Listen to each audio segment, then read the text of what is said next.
사도행전 2장 35절입니다. 시작. 범사에 여러분에게 모본을 보여준 바와 같이 수고하여 약한 사람들을 돕고 또 주 예수께서 친히 말씀하신 바 주는 것이 받는 것보다 복이 있다 하심을 기억하여야 할지니라. 아멘. 그동안의 상반적인 관계 속에서의 어떤 기쁨, 상반적 관계 아래서의 기쁨에 대해서 계속 이제 전도서를 통해서 14번 정도 쭉 나눴습니다. 전도서에 있는 그 3장에 보게 되면 상반된 때를 가리켜서 14가지 경우를 쭉 얘기하고 있거든요. 그래서 그 14가지 경우 상반된 관계를 통해서 그런 상반된 관계 속에서도 우리가 기뻐해야 된다. 그런 기쁨이 참된 기쁨이다. 이런 기쁨이 전천후적인 기쁨이고 좌로나 우로나 치우치지 아니하는 기쁨이 된다. 아니, 좋을 때만 기뻐하고 나쁠 때는 기뻐하지 않으면 어찌게 치우칠 수밖에 없는 거잖아요. 그러니까 이런 식으로 되면 안 되는 거니까 바로 이제 그 전천후적인 신앙을 가져야 우리 신앙이 바로 장성한 자의 신앙이라고 할 수 있거든요. 우리 신앙이, 어린아이는 한쪽으로 치우쳐 있습니다. 어린아이 편식도 하잖아요. 또 그렇게 치우치게. 그러나 이제 장성한 자가 편식하는 거 보면 정말 어린애 짓 하는 거죠. 그걸 티내놓고 편식하게 되면 더 말할 것도 없는 거죠. 이처럼 우리는 주님 안에서 이제 우리 자신이 바로 상반된 관계 속에서 정말 어느 경우이든 간에 정말 기쁨으로 가득할 수 있을 때 성경 말씀처럼 항상 기뻐하라. 또 다시 말하니 내가 항상 기뻐하라. 이렇게 여러 번 말씀하거든요. 이렇게 항상 기뻐할 수 있는 성도가 되는 거죠. 우리가 정말 이렇게 항상 기뻐하기 위해서는 상반된 관계를 늘 생각해 보셔야 됩니다. 내가 지금 기쁘십니까? 이 기쁨과 반대 내가 기쁘지 않다고 생각할 상황이 됐을 때는 어떨까? 내가 그때는 무엇으로 기뻐할까? 지금은 기뻐서 기쁘지만 그때는 기쁘지 않은 상황이 될 때는 어떤 것을 기뻐할까? 이런 생각을 하면서 내가 철저히 믿음 안에서 우리 자신이 자기를 돌아볼 필요가 있는 거죠. 그래서 어떤 상황 속에서도 기뻐할 수 있는 그런 성도들이 될 때 이런 기쁨이 사실은 이제 하늘나라에 가서까지 기뻐할 수 있는 기쁨의 수준으로 이제 더 성장하고 발전된다고 볼 수 있는 거죠. 이 땅에 있는 동안 우리는 눈에 보이는 몇 가지로 기뻐하기 쉽습니다. 누구나가 이건 원천적인 본능적인 기쁨일 수도 있습니다. 하지만 눈에 보이지 않는 것을 바탕으로 해서 우리가 기뻐할 때 이 상반된 관계 속에서 그 기쁨을 더 확실하게 기뻐할 수 있는 길이 열리거든요.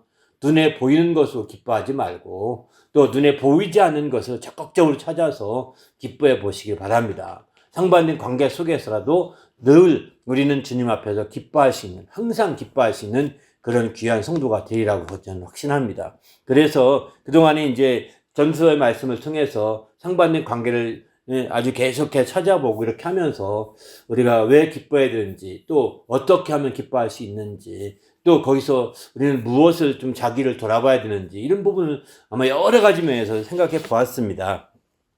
이제 결론 부분에서 3번 정도 나누고자 하는 것은 이 상반된 관계, 거기 전도서는 다루고 있지 않지만 이제 여기서는 이제 받다와 주다, 받는 기쁨과 주는 기쁨, 또 있는 기쁨과 없는 기쁨, 이 갖게 돼서 있는 거죠. 그래서 대개가 2글자로 된 받다, 주다, 있다, 없다, 가다, 오다, 이 6가지 정도 상반된 관계를 3가지만 가지고서 이 3부류만 가지고 결론을 맺고자 합니다. 이거는 아마 성경에 갈 때, 올 때, 있다, 있을 때, 없을 때 이렇게 특별하게 나오지는 않지만 왜 그렇게 우리가 좀 추적해 볼 필요가 있을 것 같아요. 우리가 누구든지 오늘은 이 결론 첫 번째 시간으로 받는 기쁨과 주는 기쁨에 대한 텐데 받는 게 기쁘죠. 주는 것보다 그렇지 않겠습니까? 너무나 당연한 거 아니겠습니까? 받으면 누구나가 즐겁고 좋죠. 그러나 이제 자기 자신이 주게 되면 마치 원치 않아서 줄 때는 빼앗기는 것처럼 느끼기 때문에 더 이제 기쁨이 없는 거죠. 그런 차원에서 볼 때 우리는 이런 상반된 관계 속에서 기쁨을 잘 이해할 필요가 있다고 생각합니다. 오늘은 이제 결론 첫 번째로 받는 기쁨과 주는 기쁨에 대해서 나누고자 합니다. 먼저 이제 받을 때의 기쁨이라는 것은 먼저 보면 이런 말씀부터 나누고 싶습니다. 요한복음 16장 24절 보게 되면 이런 말씀하시죠.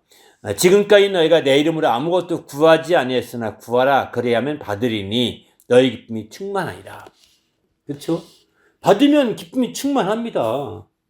기도 응답 받으면 당연히 기쁨이, 더구나 주님께서 이제 내 이름으로 기도하라 이렇게 그 이전에도 이미 요한복음 16장 앞에 14장인가요? 12장 그 부분에 먼저 내 이름으로 기도하라 이렇게 말씀을 하셨어요. 그 이전에는 내 이름으로 기도하라 이렇게 가르쳐준 적이 없습니다.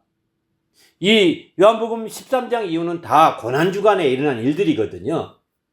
고난주간 이전에는 내 이름으로 기도하라 예수님이 하신 적이 없습니다. 다 너희는 구하라, 두드리라, 찾으라 이렇게 말씀하시죠. 마태복음 7장 7절에 쭉 아주 기도에 대한 유명한 말씀이죠. 예수님 말씀 가운데. 사실 그 말씀은 구약적인 기도 방식입니다. 구약에서는 구하고 찾고 두드리고 열심히 막 노력하고 수고하고 애쓰고 막 하는 겁니다. 구약에서는 그렇게 해서 자기 공을 들이고 자기 힘을 들여서 기도했습니다. 해야 됩니다. 다시. 예수님도 그렇게 하라고 했잖아요. 그죠? 공생애까지도 주님이 십자가 되기 전까지 다 구약시대라고 보시면 돼요. 십자가 달려서 우리 죄를 다 대속한 이후부터 신약이 딱 열리기 시작한 거거든요. 그리고 주님이 부활하셔서 신약의 시대가 드디어 열리게 된 거죠. 그래서 주님 속죄를 통하여 새로운 믿음의 길이 열린 거예요. 그러기 전에 우리가 복음서라고 하는 신약 성경에 복음서에 있어서 공생애까지도 구약적인 부분이 있다고 하는 것을 이해하셔야 됩니다. 근데 기도 자체가 구하라, 찾으라, 두드리라 이거 자체는 그야말로 구약시대 성도들이 기도하는 거고 오늘날 불신자들이 기도하는 거예요. 불신자들이 열심히 구하잖아요. 가서 천일 기도, 백일 기도 열심히 구하고 찾고 두드리잖아요. 안 되면 또 두드리고 또 드리고 막 그러잖아요. 기본적인 기도 방향입니다. 불신자들이 누가 기도 가르쳐줬나요? 구약에는 그래도 선지자를 통해서 많은 믿음의 선배들을 통해서 기도를 가르쳤는데 그 방식이라고요. 그 방식이라고요. 근데 신약에 와서 달라진 것은 예수님이 고난주간에 드디어 주님이 이제 마지막 죽음을 앞두고서 마지막 한 주간 남겨놓고 나서 너희는 내 이름으로 기도하라 이렇게 말씀하시죠. 그러면서 오늘 본문엔 여기 요한복음 16장 24절은 내 이름으로 기도하면 너희 기쁨이 충만하게 될 것이다. 너희가 받으리니 너희 기쁨이 충만하게 될 거다. 이렇게 얘기하잖아요. 놀랍지 않습니까? 근데 여기 안타깝게 24절 보게 되면 너희 지금까지는 여기 지금 앞에 가르쳤음에도 불구하고 예수의 이름으로 기도한 적이 없다고 볼 수밖에 없는 거죠. 이 표현을 쓴다면 예수님이 자기 이름으로 기도한 거 못 들으시고 모르시겠어요? 아시죠? 그런데 아무도 제 아들 가운데 내 이름으로 기도하라고 가르쳤건만 바로 이제 고난주간 초반부에 가르쳤건만 이제 16장 24절 이 끝부분이거든요. 이제 고난주간 끝부분에 왔을 때 이제 바로 아무도 그때까지 저는 그때까지라고 표현하는 거죠. 여기는 주님은 지금까지 이렇게 표현하죠. 지금까지는 아무도 내 이름으로 아무것도 구하지 아니하였으나 이제부터 내 이름으로 구하라 이거죠. 그리하면 받으리니 너희 기쁨에 충만하게 되리라고 여기서 말씀을 분명히 말씀하고 있는 거죠. 우리가 예수 이름으로 기도한다는 것은요, 우리가 구하고 찾고 두드리는 그 열정보다 훨씬 더 중요한 겁니다. 훨씬 더 가치가 있고 소중한 겁니다. 그래서 받게 되는 거죠. 우리도 주님 안에서 이제 정말 기도에 새로운 지평선이 열렸다고 그럴까요? 이렇게 새로운 지평선이 열린 거 똑같은 거죠. 기도에 새로운 길이 열린 거예요. 새로운 길이 열린 겁니다. 그래서 우리는 주님 앞에서 정말 주님 앞에서 예수의 이름으로 우리가 간절히 기도하고 끝에 그냥 그 형식적으로 그냥 이게 수식하는 것에 끝난 것이 아니라 실제 예수 이름의 명예를 걸었다는 것을 우리가 생각해야 되겠다는 생각이 듭니다. 그러니까 기쁨이 있는 거죠. 받게 되고 또 이사야서는 받을 때 이 속량을 받은 자들아 돌아와서 노래하며 시온에 이르러 그들의 머리 위에 영영한 희락을 띠고 기쁨과 즐거움을 얻으리니 슬픔과 탄식이 사라지리로다. 속량을 받은 자들 그들은 이제 이와 같이 기쁨이 있는 거죠. 영영한 희락을 띈다고 하지 않습니까?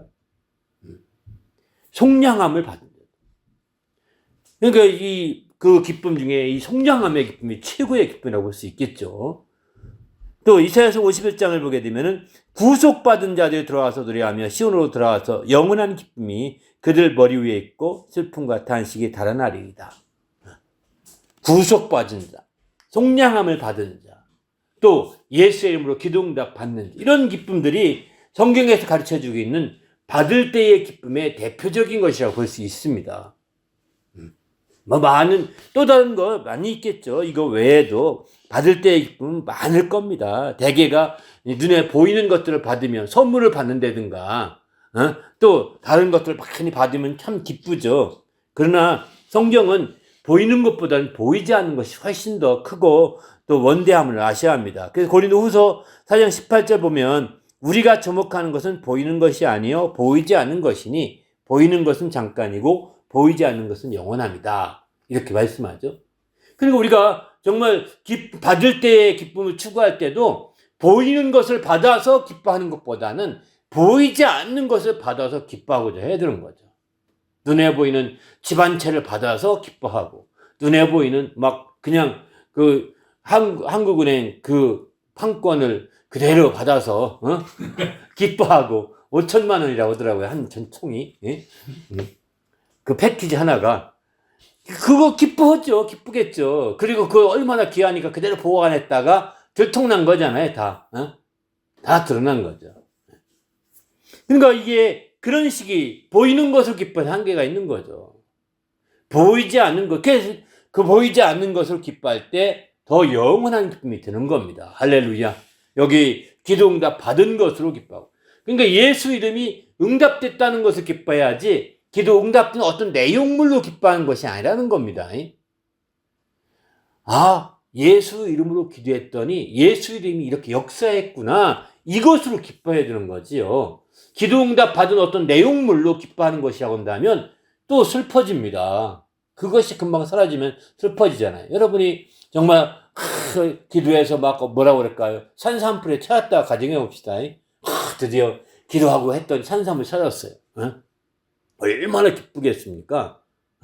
그런데 더 기뻐하려면 예수 이름이 살아서 역사하는구나. 이것으로 기뻐해야지. 산삼을 먹으면 얼마나 좋을까? 산삼 먹었더니 건강해서. 그러면 건강이 평생 갑니까? 영원히 갑니까? 금방 또 피곤해지고 또 이렇게 되지 않습니까? 이런 걸 볼 때 우리는 주님 앞에서 우리가 적극적으로 눈에 보이는 것이 아니라 보이지 않는 것, 응답받더라도 응답받게 했던 그 예수 이름, 그것으로 기뻐해야 되는 것이지, 응답의 내용물로 기뻐하고 내용물에 집착하는 사람이 된다면 이제 그거 못 쓰죠. 아니, 어떻게 응답된 건데 여러분 산삼 먹으면 되겠습니까? 사라지는데. 팔으면 되겠습니까? 사라지는데. 아니잖아요. 그거 그러면 어디 전시해서 막 잘 보관하면 그런 기쁨이 계속 됩니까? 거기다 물 주고 또 이끼 사다가 물 주고 계속, 아마 그거 키우려면 그거 보관하려면 굉장히 수고 많을 거요. 아이 지겹다 이럴 수 있을 거예요. 몇 날 지나면은. 그래서 우리는 그런 내용물로 기뻐할 것은 아니라는 겁니다.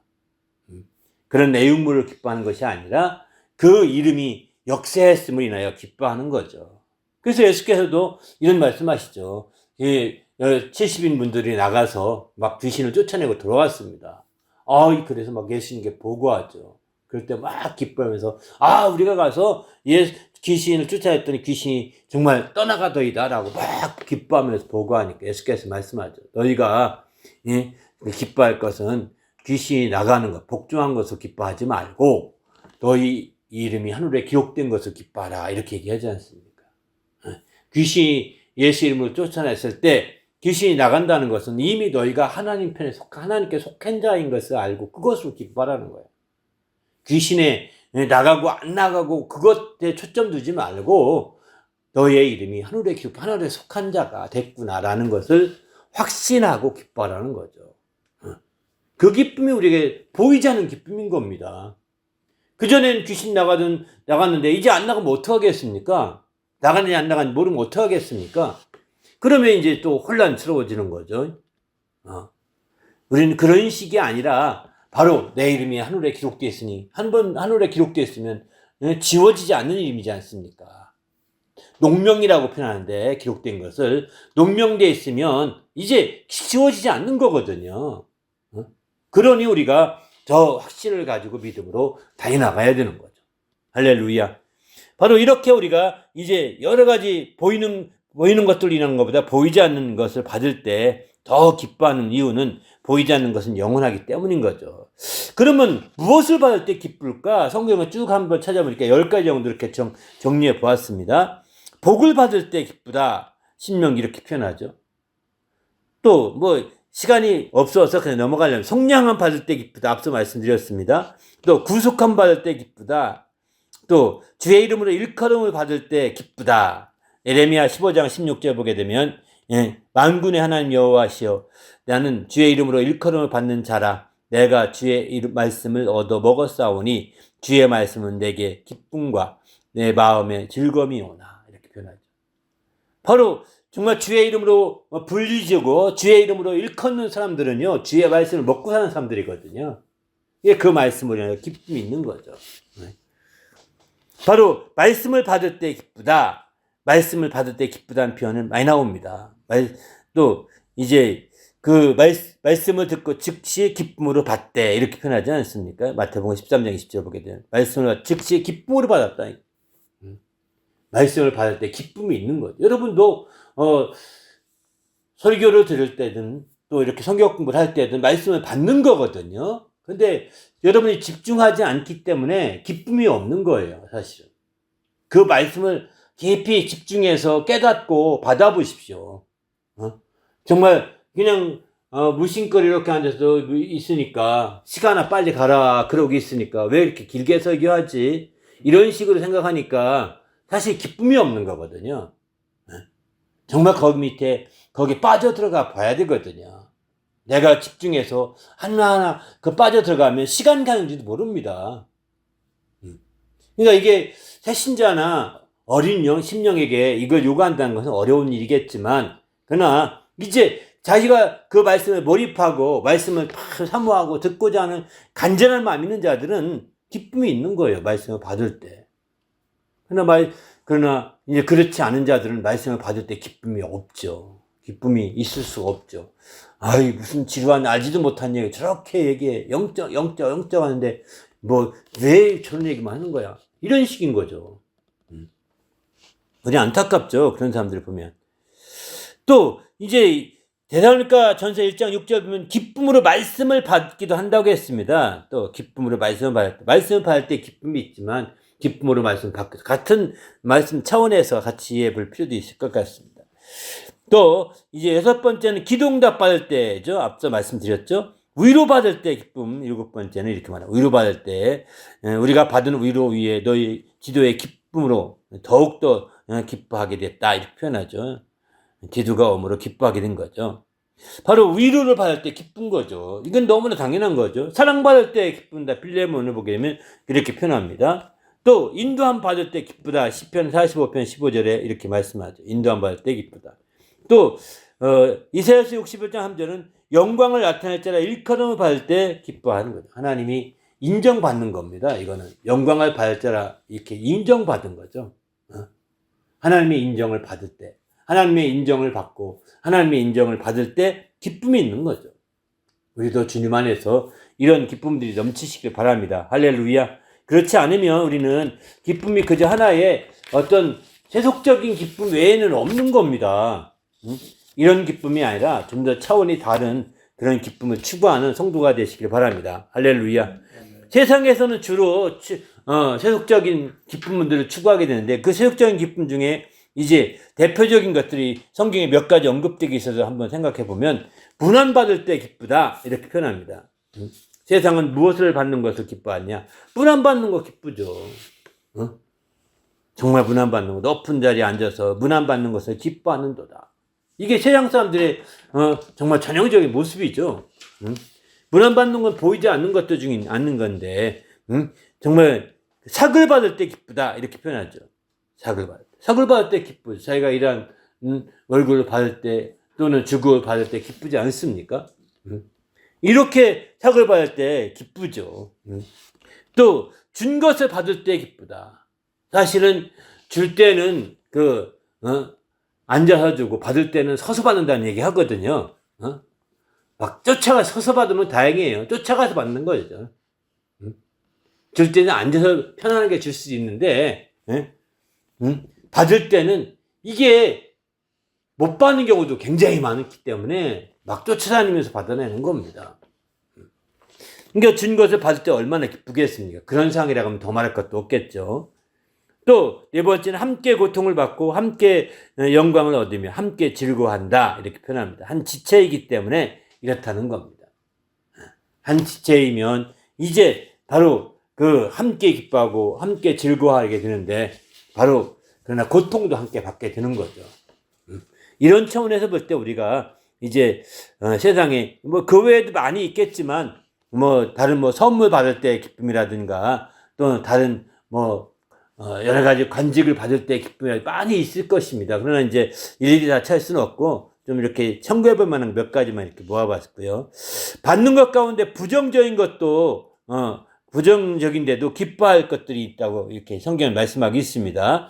한번 자문해 보게 되면 그런 말씀이 많은데, 한번 마음이 굽은 자는 여호와께 미움을 받아도 그 행위가 온전한 자는 그의 기뻐하심을 받느니라, 이렇게 표현하죠. 미움을 받아도 이렇게 표현하죠. 마음이 굽은 자는 미움을 받는다. 받을 때 무슨 기쁨이 있겠습니까? 미움 받는데, 그러나 그 미움 받은 것을 돌이켜서 정말 정직한 행동, 온전한 행동이 될 때 그의 기쁨을 받게 되는 거죠. 그의 기쁨을 누리기 위해서는 이제 이게 미움받는 길이구나 라고 하는 것을 우리가 알아야 되는 거죠. 잠언 12장도 바로 거짓 입술은 하나님께 미움받는다, 이 부정적인 거죠. 미움받죠. 미움받을 때 기쁨이 있겠습니까? 하나님께 없죠. 그러니까 이게 여기서 빨리 돌이켜야 되겠구나, 미움받으면서 그것을 터닝 포인트로 삼아서 이제 바로 진실히 행하는 자가 되어서 그의 기쁨을 받을 수 있는 자가 되어야 되겠죠. 또 사도행전에 보게 되면 5장 41절에 보면 사도들이 그 이름을 위해 능욕받는 것을 합당한 줄 여기심을 기뻐하면서 이렇게 표현하거든요. 능욕받는 거 누가 기뻐할 수 있겠습니까? 고난받고 능욕받고 욕을 능멸해야는 욕을 먹는다는 뜻이거든요. 능욕이라는 것은 능멸한 아주 못된 욕을 먹는 거죠. 그러니까 이렇게 욕바지가 됐을 때 누가 좋아하겠습니까? 그러나 그것을 인하여서 이제 정말 욕을 받으면서도 합당한 자, 그래 내가 그리스도를 위해서 의를 위해서 핍박을 받는 자가 됐으니 이제 정말 기뻐하리라고 기뻐하는 거죠. 여기는 합당한 자를 여기고 기뻐하면서 공의 앞에 떠나갔다 했습니다. 그들이 욕을 받지만 능욕을 받지만 기뻐하셨던 것은 주의 말씀 때문이거든요. 주의 말씀.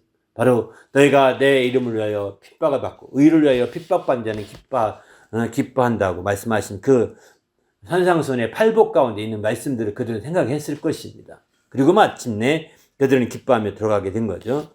고려에서도 보게 되면은 괴로움을 우리가 받은 괴로움을 받는데 무슨 기쁨이 있겠습니까? 그러나 이제 나는 너희를 위하여 받은 괴로움을 기뻐하고, 이게 반면에 이제 괴로움 자체는 우리가 기뻐할 만한 것이 아니지만 누구를 위해 섬기고자 받는 괴로움이 있을 때는 기쁨이 되는 것이죠. 바로 괴로움, 내가 그냥 잘못해서 괴로움 받고 잘못해서 고난받을 때 기뻐한다는 것은 말이 안 되는 거죠. 그러나 잘못하지 않고 의를 위하여 고난을 받고 의를 위하여 괴로움을 받을 때 자기가 힘들게 됐을 때 오히려 기뻐할 수 있는 거예요. 왜? 주님께서 그거는 갚아주시기 때문입니다. 잠언 15장 15절에 보면 고난받는 자는 그날이 다 험악하나 마음에 즐거운 자는 항상 잔치하느니라. 고난받는 것도 기뻐하지 못하죠. 고난받는 것도 기뻐할 수 없고 정말 어려운 일이지만, 그러나 이제 그 고난이라 하더라도 의를 위하여 고난받을 때 험악한 길을 갈지라도 기뻐할 수 있다는 겁니다. 그 바로 의를 위하여 갈 때 드디어 마음이 즐거울 수가 있는 거예요. 사실은 의를 위하여 갈 때 정말 의를 위하여 고난을 받을 때 마음이 즐거울 수가 있는 거죠. 히브리서 12장 11절도 보면은 무릇 징계를 받을 때 그게 징계받는 것 자체가 아주 이제 슬퍼 보이죠. 징계를 누가 기뻐할 수 있겠습니까? 즐거워 보이지 않고 슬퍼 보이나 후에 그로 말미암아 연단을 받은 자들은 의와 평강의 열매를 맺느니라 이렇게 표현하죠. 징계받고 징계로 인해서 연단을 받아서 드디어 의와 평강의 열매를 맺게 되는 것이죠. 그렇습니다. 이렇게 우리가 당장 우리가 어떤 받는 것들 중에 보이지 않는 것들 중에서 꺼리는 것들, 부정적인 거라고 할까요? 꺼리는 것들, 뭔가 조금 멀리하고 싶은 것들, 이런 것들도 우리가 기쁨으로 승화시켜 갈 수 있어야 되겠다는 겁니다. 그런 상황이 됐을 때 기뻐하지 못한다면, 그러니까 다른 거 받는 것 중에 좋은 것만 기뻐하고 좋지 않은 것, 꺼리는 것들은 기뻐하지 않고 하면 이게 전천후 신앙이 아니에요. 받는 것 안에서도요. 이건 성숙한 신앙이 아니죠. 이건 장성한 신앙이 아니죠. 받는 거 안에서도 어떤 때는 기뻐하고 어떤 때는 싫어하고 이렇게 되면 그 자체가 벌써 한쪽으로 치우친 거 아니겠습니까? 그래서 우리는 받는 것 중에서도 좋은 것뿐만 아니라 그렇지 않은 것이라 하더라도 그것도 기쁨으로 우리가 승화시켜 갈 수 있을 때 바로 이제 참된 기쁨이에요. 이게 항상 기뻐할 수 있는 자가 되는 것이죠.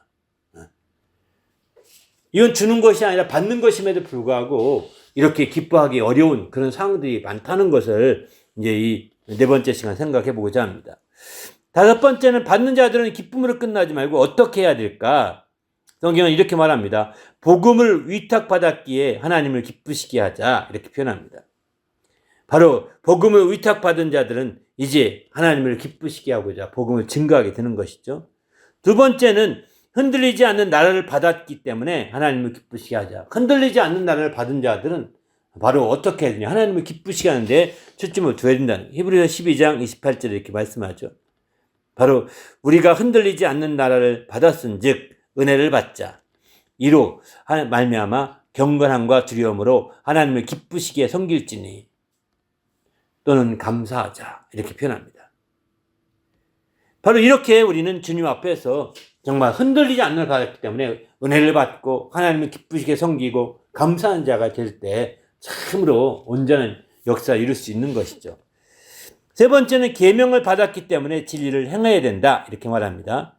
바로 너희 자녀 중에 우리 아버지께 받은 계명대로 진리를 행하는 자를 내가 보니 심히 기쁘도다 이렇게 말하죠. 바로 계명을 받았는데 받은 거로 끝나지 말고 이제 그 계명의 진리를 따라서 행함으로 이제 마침내 기쁨이 되게 하는 거죠. 위로를 받았기에 거역하지 않아야 된다 이렇게 표현합니다. 욥기 6장 10절 이하, 고린도 후서 7장 7절도 그런 말씀하죠. 또 응답을 받았기에 계명을 지키고 그 앞에 기뻐하시는 것들을 행해야 된다. 요한일서 3장 22절에 이렇게 말합니다. 무엇인지 구하는 바를 그에게서 받나니, 구하는 것은 다 받는다는, 응답받는다는 겁니다. 우리가 이제 그의 계명을 지키고 그의 앞에 기뻐하시는 것을 행합니다. 바로 그러기에 우리는 그의 앞에서 계명을 지키고 기뻐하시는 걸 행해야 된다라고 이렇게 말씀하고 있습니다. 또 주의 손에서 받았기에 즐거운 마음으로 드리게 된다 이렇게 말합니다. 주의 손에 받은 것을, 역대상 29장 14절은 다윗이 마지막 이제 그 임종을 앞두고 솔몬에게 모아놓고 얘기하는 얘기입니다. 마지막 그때 나와 내 백성이 무엇이건대 이처럼 즐거운 마음으로 드릴 힘이 있었나이까. 모든 것이 주께로 말미암았사오니 우리가 주의 손에서 받은 것으로 주께 드렸을 뿐이니이다. 주의 손으로 받은 것을 인정하고 주님께 드리는 거죠. 이게 영광 돌리는 겁니다. 우리가 영광 돌린다고 할 때 영광은 내 속에서 영광을 짜내는 것이 아닙니다. 바로 그분에게서 온 영광을, 그분이 주신 영광임을 드러내는 거죠. 반사한다고 표현하는 것이 어떨지 모르겠지만 그분이 내게 주신 영광을 내게 드러내는 거예요. 내게서 드러내는 거예요. 그렇게 할 때 영광을 돌게 되는 것이죠. 일곱 번째는 이제 구원을 받았기에 많은 사람의 유익을 구하는 자가 되어야 된다. 이렇게 고린도전서 10장 33절은 이렇게 말합니다. 바로 나와 같이 모든 일에 모든 사람을 기쁘게 하여 자신의 유익을 구하지 아니하고 많은 사람의 유익을 구하여 그들로 구원을 받게 하라.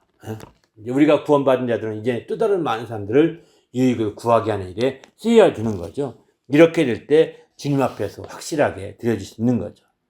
우리도 주님 앞에서 이렇게 정말 받은 자들답게 정말 한 단계 더 높은 차원의 기쁨이 될 수 있도록 힘쓰시길 부탁드립니다. 할렐루야. 받은 것으로 머물러 있지 마시고 그 받은 자들답게 이 7가지 이렇게 우리가 주위에서 한다면 우리가 얼마든지 가능한 거죠. 하나님을 더욱더 기쁘시게 할 수 있는 성도가 될 수 있다고 확신합니다. 두 번째는 줄 때의 기쁨입니다. 줄 때의 기쁨은 여기 이제 사도행전 16장 34절 보게 되면 이런 말씀을 하죠. 그들을 데리고 자기 집에 올라가서 음식을 차려주고 그와 온 집안이 하나님의 믿음으로 크게 기뻐했다. 그러니까 여기서 보면 이제 음식을 차려주고 이제 온 하나님의 믿음으로 기뻐했다. 이렇게 하나님 믿어서 음식을 차려주면서 함께 기뻐하는 거죠. 줄 때의 기쁨인 거죠. 섬길 때의 기쁨인 거죠. 느헤미야 8장 12절도 보게 되면 이제 가서 먹고 마시면 나누어 주고 크게 즐거워하니. 이 느헤미야 8장은 초막절을 지키는 초막절을 그전에는 지키는 것을 초막절 지키는 것이 흐지부지 했던 것 같습니다. 이스라엘 백성들이 이제 바빌론으로 잡혀간 이후에 초막절을 거의 잊어버리다시피 했던 것 같습니다. 그런데 이제 그들이 포로로 돌아와서 귀환한 이후에 초막절을 더 아주 성대하게 처음으로 지킬 때의 모습이거든요.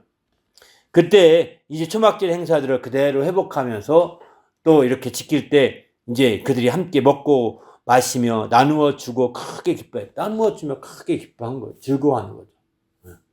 이렇게 줄 때에 우리가 이런 나누어 주고 또 함께 섬기 주고 이렇게 하는 것들이 참으로 기쁨이 되는 거죠. 그런데 알다시피 받는 것보다는 주는 것이 기쁨이 덜 되는 건 사실입니다. 그러나 성경에 이제 마지막 결론 말씀드리겠지만 받는 것보다 주는 것이 복되다 하지 않습니까? 이런 차원에서 볼 때 우리가 주는 기쁨을 더욱더 회복하는 것이 받는 기쁨으로 머물러 있는 것보다 훨씬 중요한 거죠. 이렇게 정말 귀한 기쁨을 좀 회복해 가시길 바랍니다. 할렐루야. 그러면 이렇게 귀한 기쁨을 회복하기 위해서 정말 진정으로 주시는 분이 누군가, 주는 주체가 내가 준다 생각하지 말아야 되는 거예요. 내가 준다라고 생각하시게 되면 내 것이 없어진다, 내 것이 빼앗긴다, 이런 생각이 되기 쉽거든요. 내 것이 없어지고 내 것이 빼앗긴 것이 되기 쉽거든요. 주님이 주신 거라는 것을 먼저 다 주시는 주체가 주님이십니다. 주님이 주신 것을 내가 받은 거잖아요. 내가 밑도 끝도 없이 주님과 상관없이 내가 어떻게든 막 몸을 때우고 돈을 벌어서 그걸 사서 내 것이 된 것을 주는 것이 아니라 주님이 내게 주신 것을 가지고 주는 거거든요. 앞서 이제 역대상에서 29장 14절에 정말 주의 손에서 받은 것을 주께 드렸을 뿐입니다. 이렇게 표현하지 않습니까? 주의 손에서 받은 것으로 주님이 주신 것으로 좀 표현을 달리한다면 주님이 주신 것으로 주는 겁니다. 이렇게 생각할 수 있는 거죠. 주님이 주시는 주체가 되신다는 생각. 주님이 모든 소유권의 주인이 주님이시거든요. 우리는 주인이 아닙니다. 우리는 임시로 잠시 점유하고 있을 뿐이거든요. 우리는 영원한 주인이 되지 못합니다. 어떤 집을 여러분이 샀다 하더라도 그 집은 임시로 점유하고 있는 거거든요. 임시로 등기해서 점유하고 있을 뿐이지 내 영원한 것이 아니에요. 내가 그거 내 축구하면 소용없습니다. 날아갑니다. 날아가는 거예요. 은행에 잔고에 막 쌓아놔도 소용없습니다. 죽고 나면 다 은행에 몰래 어떤 사람들 갑자기 소창한 바람에 은행에 그 모든 비밀 창고라고 하나요? 비밀 뭐라고 하죠? 은행의 금고. 은행에 있는 금고, 여기서 금고에 많이 기금속이나 모든 것을 금고에 많이 넣어놓는데, 그런 것들을 알 수가 없으니까 그냥 시간 지나가면 공고하고 끝나버리거든요. 공고한다고 해서 그 집 후손 찾아가지고 알려주는 것도 없습니다. 그러니까 안 쓰면 은행이 완전히 몇 년 지나면 다 소용이 없는 거죠. 그러니까 우리는 지금 내 것이 아니라는 거예요. 나는 임시로 점유하고 있는 거. 주는 주체, 준다는 것은 주인이라는 뜻입니다. 내가 주인 될 수 없다는 것입니다. 주님만이 유일한 주인이십니다. 여기서 확실히 준다, 주다 하고 주인의 똑같은 주자예요. 물론 주다 할 때 주는 한글이고 주인 할 때 주는 주인 주자 쓰잖아요. 그죠? 한문이 다른데 사실은 한문이 다른 게 아니라 한문만 인용할 뿐이지 실제는 같은 어원인 것 같아요. 보니까 이게 주인과 주다 같은 주자예요. 이렇게 우리말에 똑같은 주라 주자 쓰는데 지읒에 우를 쓰잖아요. 주 쓰는데 이게 같은 차원이라고요. 그것을 이제 한자를 펴다가 쓴 것이 주님 할 때는 이제 그 표현을 쓰는 거죠. 주자 쓸 때는. 그러나 실제는 주다에서 온 거예요. 줄 수 있는 분이에요, 주인은. 왜? 자기 거니까. 그러나 종들은 마음대로 줄 게 없어요. 자기 게 없으니까. 주려면 주인에게 허락 맡아야 되는 거예요. 주인에게 허락 받지 않고 임의로 움직이면 그거는 벌써 이제 그 종의 도를 벗어난 거거든요. 그러니까 그 주인으로부터 엄벌을 받게 되는 거죠. 그런 차원에서 볼 때 우리가 철저히 성경 말씀을 통해서 우리가 생각할 것은 오직 준다, 주시는 주체 바로 하나님이시다, 주님이시다. 그래서 주님이 주신 것을 가지고 우리는 줄 뿐이다. 주님 주신 거 가지고 내가 쓰고 또 주기도 하고 이런 원칙을 우리가 생각하시면 아마 주는 것이 어렵지 않은데 바로 이렇게 주님이 주신 것이 아니라 내가 열심히 일해서 번 건데 내가 열심히 일해서 내가 모은 건데 내가 또 누굴 줘? 이렇게 해서 안 되잖아요. 이거는 내 것을 마치 내가 선심 쓰듯이 줄 수밖에 없는 건데 선심이 아닙니다. 주님이 내게 주셔서 주라고 하신 거다. 이런 개념을 가지시면 더 겸손할 수가 있는 거죠. 그럼 내 것을 준다고 할 때는 뭐 좋은 일이지만 착한 사람이어서 그래 줄 수도 있긴 하겠지만 선심 쓰듯이 해서 안 된다는 겁니다. 이게 큰 차이가 있는 거죠. 똑같은 걸 하더라도. 그러니까 전도서 5장 19절 보게 되면 어떤 사람에게든지 하나님이 재물과 부유를 그에게 주사 능히 누리게 하시며 제 몫을 받아 수고함으로 즐거워하게 하신 것은 하나님의 선물이라.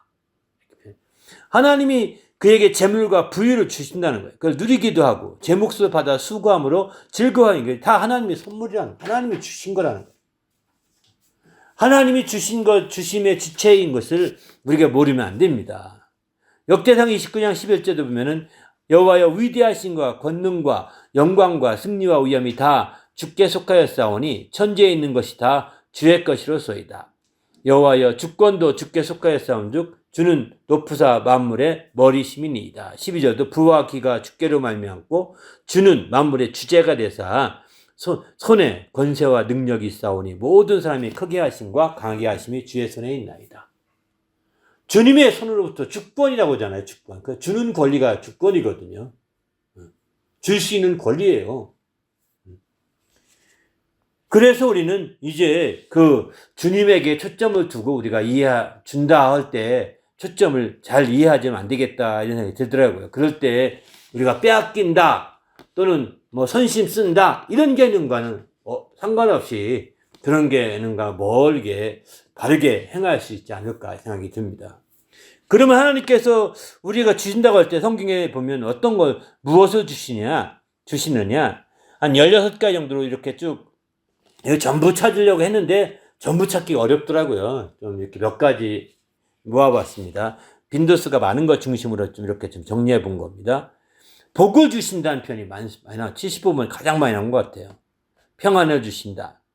또 마음을 주신다. 여기 마음이라는 것은 새 마음을 주시기도 하고 또 영혼을 사모하는 마음을 주신다. 마음을 바꾸어 주시는 것도 그분이에요.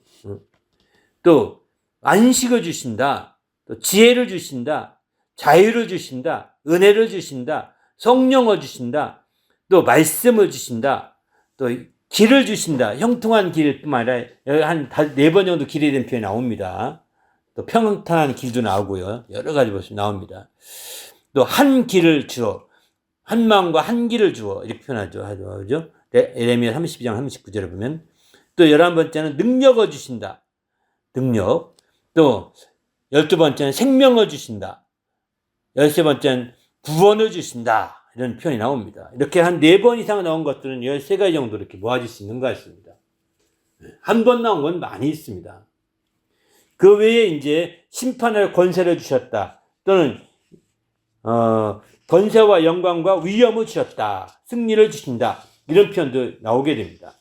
이런 말씀들을 비춰볼 때 우리가 주님 안에서 정말 주님이 주신 것들, 주님이 이런 주신 것들을 우리가 얼마나 기뻐할 수 있어요. 이거 받아서 우리는 기쁜 거잖아요. 그죠? 주님이 이런 것들로 인해 기뻐하는 겁니다. 주님이 이런 것들을 주신다는 거예요. 심지어는 주님이 어디까지 주시냐면 갈라디아 1장 4절 보면 자기 몸을 주신다. 여기까지 합니다. 자기 몸을 주셨다는 겁니다. 우리 죄를 대속하게 하여 자기 몸을 주셨으니. 이렇게 표현하거든요. 고린도후서 5장 18절을 보게 되면은 또 이제 그리스도로 말미암아 우리를 자기와 화목하게 하시고 또 우리에게 화목하게 하는 직분을 주셨다. 이렇게 표현합니다. 바로 직분도 주시고 이렇게. 이런 말씀들을 비춰볼 때 우리가 주님의 주신 것들을 다 받고 사는 게 있는 거거든요. 주님이 주신 것이기에 또 그것을 줄 수가 있는 자가 되는 거죠. 우리도 그렇게 주신 자가 될 때 정말 뭐한 것. 그러면 하나님께서 어떻게 주시느냐? 성경은 후히 주신다. 이렇게 아주 여러 번 말씀합니다. 후히 주신다. 그냥 조금 주시는 게 아닙니다. 적당히 주시는 게 아닙니다. 조금 주는 것이 아니고 맛배기를 주는 게 아닙니다. 바로 후히 주신다. 그의 손에 후히 주심이니라. 하나님이 그의 손에 후히 주신다. 이렇게 욥기 12장 6절에 말하죠. 후히 주실 때 좀 더 구체적으로 주십니다. 디모데전서 6장 17절 보면은 오직 우리에게 모든 것 후히 주사 누리게 하시는 하나님이라고. 후히 주셔서 후히 주는 걸로 끝나지 않고 그걸 누리게 하신다는 거예요. 놀랍죠? 또 그뿐만 아닙니다. 후히 주시고 꾸짖지 아니하신다는 거예요. 후히 주셔놓고서 야 내가 이렇게 줬는데 넌 그거 가지고 뭐가 있냐 하고 이렇게 꾸짖지 않는다는 겁니다. 꾸짖지 않는다는 거예요. 저는 사실 이 말씀 생각하면서 조금 약간 마음에 뭐라고 그럴까요? 위로를 받았다고 그럴까? 한 가지가 있는데 뭐냐면 하여튼 하나님이 제게 주신 걸 하나도 놓치지 말고 다 어떻게든 다 기록해야 되겠다. 다 정리해야 된다. 어쨌든 하나님 주신 건 놓치지 말아야 된다. 막 이런 생각을 가지고 있었거든요. 강박증 비슷하게. 그래서 막 하여튼 모든 하나님이 제 입술 통해 공급된 모든 설교를 다 녹음을 했어요. 여기 오기 전에 캐나다 오기 전에 정말 설교 테이프 굉장히 많아요. 제 설교는 다 갖고 왔어요. 설교 테이프는. 근데 지금 아날로그 시대가 지나갔고 디지털 시대가 되니까 그 테이프가 필요 없는 상황이 되는데 이걸 버릴까 말까 지난번에 참고해 갔다가 버릴까 말까 아이고 못 버리겠더라고요. 아니 또 이걸 디지털 하면 되는데 수많은 설교를 지금 다 정말 이게 녹음을 해놨는데 테이프 사다가 녹음을 해놨는데 그 모든 설교들 버리기 아까운 거예요. 어쨌든 이걸 정리해야지 이런 강박증 비슷하게 했는데 그뿐만 아니라 제게 준 영감과 제게 준 지혜와 제게 준 말씀들을 어쨌든 정리해야 된다. 한 단계 확실히 업그레이드 시켜야 된다. 이런 생각 때문에 계속 이렇게 눌려서 살았는데 이걸 해야 되는데 점점 눈이 흐려지고 손이 또 힘이 빠지고 이런 걸 보면서 언제 어떡하나 하면서 말은 못하고 처음 이렇게 말해보는데요. 이 말씀 읽으면서 후히 주신 건 분명하거든요. 저한테 영감 후히 주신 건 사실인데 꾸짖지 않는데요. 혹시 잘 정리 못해도 꾸짖지 않으시겠구나. 저는 이런 생각 들으면서 마음속에 조금의 위로가 좀 되더라고요. 그래 너무 강박증 가지고 막 내일 모레 며칠 안 살 것 같이 그렇게 하지 말고 마음을 편안하게 먹어야 되겠구나 이런 생각을 좀 갖게 됐습니다. 사실은 후히 주실 때 꾸짖지 아니하십니다. 좀 우리가 째째하신 분이 아니라고 생각하셔야 합니다. 할렐루야. 좀 더 편안한 가운데 정말 주의 뜻을 이루고자 하는 자가 돼야지 그렇게 강박증이 되고 또 또 이런 식이 된다는 것은 지혜가 아닌 것 같습니다. 또 이제 누가복음 보면 절정에 이르는 말씀이죠. 누가복음 3장 38절 한번 다 같이 한번 읽어볼까요? 시작. 주라 그리하면 너희에게 줄 것이니 곧 후이되어 누르고 흔들어 넘치도록 하여 너희에게 안겨주리라. 너희가 헤아리는 그 헤아림으로 너희도 헤아림을 도로 받을 것이니라. 거기 밑줄친 부분만 본다면 너희에게 줄 것이니 하나님이 준다는 거예요. 그죠? 주님이 표현한 거죠. 후이되어 누르고 눌러준다. 후이주제 눌러준다는 거예요. 후이되어 주되 눌러준다. 또 누르는 거 끝나니까 흔들어서 막 빈틈이 막 채워지게 흔들어서 넘치게 준다는 거예요. 그리고 너희에게 그것도 안겨준다는 거예요. 내가 중간에 내가 가져가 하다가 엎을까 봐 내가 직접 내 품에 안겨줄게. 하나하나 흘리지 않도록. 이렇게 얘기하고 있는 거거든요. 바로 하나님은 이런 분이십니다. 할렐루야. 바로 그러기에 우리가 믿음 안에서 하나님의 말씀을 의지해서 담대히 나가는 거죠. 그러면 이제 한 가지 또 생각해 볼 것은 줄 때 성경에 준다고 할 때 여러 상황이거든요. 준다는 말 앞에 있는 또 다른 동사를 한번 쭉 찾아봤더니 이제 재미있는 표현이 많더라고요. 나누어 주라. 나누어 주는 것도 주는 겁니다. 놓아주라. 또 풀어주라. 갚아주라. 들려주라. 꾸어주라. 내어주라. 열어주라. 돌려주라. 알아주라. 성경에 알아주라도 있습니다. 알아주는 것도 주는 겁니다. 상대방을 인정하는 거 알아주는 겁니다. 당신은 참 훌륭한 분이십니다. 아주 정말 인정하는, 이게 알아주는 거거든요. 이거는요, 굉장히 큰 칭찬 받지 않은 겁니다. 돌려주는 거고요. 열어주는 거예요. 그에게 더 친절하게 주되 열어주는 거예요. 더 친절하게 해주는 거죠. 내어주는 거. 또 구워주기도 하고. 귀에 들려, 이게 좀 더 자세히 풀어서 설명해서 들려주는 거겠죠. 그러니까 우리가 준다고 할 때 그냥 막연하게 어떤 선물 주는 거 이런 것만 생각하지 말고 다양한 이런 경우도 함께 봐야 되겠다는 거죠. 선물 주고 또 어떤 뭐 이런 것들 물건을 주고 또 이런 몇 가지 용돈을 주고 하는 몇 가지만 생각할 것이 아니라는 겁니다. 준다고 하는 것이. 다양한 주는 어떤 그런 상황이 있는 거죠. 다양한 경우가 있지 않습니까? 이것도 다 주는 겁니다. 주는 거예요. 이게 그냥 어디서 뚝 떨어진 것이 아니라 다 주는 거거든요. 그러니만큼 우리도 주님 안에서 이렇게 확실하게 좀 줄 수 있는 성도가 되시길 바랍니다. 할렐루야. 그 외에도 이제 보게 되면 보여주라, 또 거저주라, 바꾸어주라, 읽어주라, 빌려주라 이런 표현도 나옵니다. 그 횟수도 꺾기 가루에 써놨는데요. 이렇게 이제 횟수도 이렇게 나오지만 더 중요한 것은 이렇게 다양한 주는 케이스들을 여러분 보시면서 우리도 다양하게 나눌 수 있는 성도가 되시기 바랍니다. 할렐루야. 그냥 바로 주님께서도 우리에게 이와 같이 주실 때 이런 다양한 방식으로 주셨다고 보시면 됩니다. 주님이 우리에게 주시는 것이 그저 단순하게 어떤 물건만 주고 또 눈에 보이는 것만 주는 것이 아니라 보이지 않는 것도 주실 때 이와 같이 나누어 주시고 보이지 않는 것 주실 때 놓아 주시고 보이지 않는 것 주실 때 풀어 주시고 보이지 않는 것 주실 때 갚아 주시기도 하고 보이지 않는 것 주실 때 주님이 들려 주시기도 하고 또 보이지 않는 것 주님이 꾸어 주시기도 하고 내어 주시기도 하고 열어 주시기도 하고 또 주님께서 돌려 주시기도 하고 또 뿐만 아니라 이제 알아주시기도 하는 거죠. 주님이 인정해 주실 때 있는 거죠. 이렇게 우리는 정말 주님으로부터 받은 것이니 주님이 주신 것들을 받았으니까 그것을 이제 내 것으로 사유화시키지 말고 보통 사유화라고 그러거든요. 주님이 받은 것을 내 것으로 만들면 사유화잖아요. 뭐 오늘날의 사회는 사유를 인정합니다. 사유제도를 인정합니다.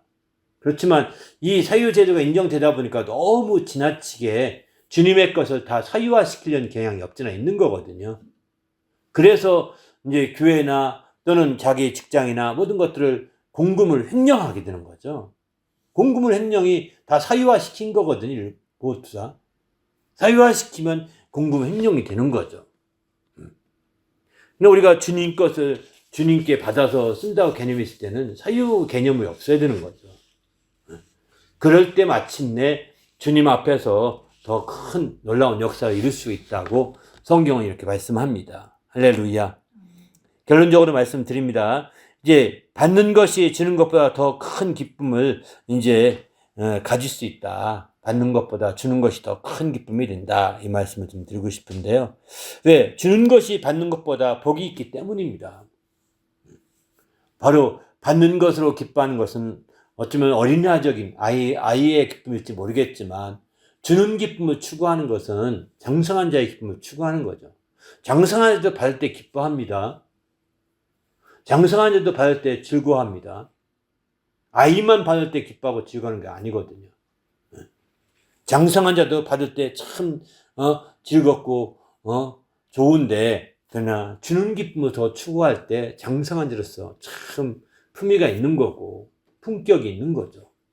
우리도 주님 안에서 정말 장성한 자가 되어서 이렇게 줄 수 있는 성도가 되시기를 예수님의 이름으로 축원합니다. 그래서 마침내 주님 안에서 놀라운 주의 복을 누리는 성도가 될 수 있기를 예수님의 이름으로 축원합니다. 이게 바로 장성한 자의 기쁨이라고 생각하고 이 기쁨이 바로 이제 참된 기쁨이요. 영원한 기쁨에 함께 이게 뿌리를 둔 기쁨이거든요.